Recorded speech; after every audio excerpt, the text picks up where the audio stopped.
بۆیە برای خۆم نە بە گاڵتەی گاڵتەکاران بسڵەمەوە،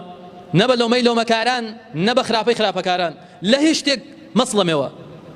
بیدعەیەکی ناکەی لۆمەت دەکەن، ئەوە چییە؟ بوویە فڵانشت ئەو ڕیشە چی هێشتوتەوە، بوویە فڵانشت هەزار ناو ناتۆرە لێ دەنێ. خوای پەروەردگار دەفەرمێ ولا يخافون لومة لائم. مسلمانی لە خوا ترسی ڕوو لە خوای بۆ خوا ژیا و لە لۆمەی لۆمەکاران ناترسێ. هەر گاڵتەم پێ بکە بە کەیف خۆت ڕابێرە، چۆنت پێخۆشەوا بڵێ، چۆنت حەز لێ ئەوە فشە بە مسلمانی بکە.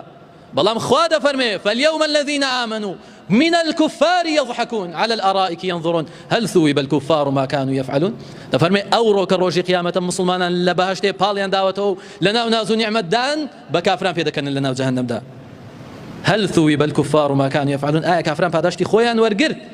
لە بەرامبەر ئەو ئیشانەی دایان کرد لە دنیا. قالتت بسنتي بيغمبر دهات، قالتت بحديثي بيغمبر دهات، دايان قلت فلان شد بدعيه قالتت بيدهات، فلان شد سنته بي دكني كابرا ريشي يشبايا وقالتت بيدكر نقابه وعباي هبايا قالتت بيدكر بافرتي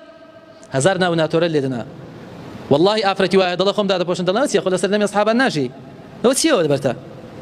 او زمان الروي كي وقتي وي ماوا چونك امري بيغمبري لسرا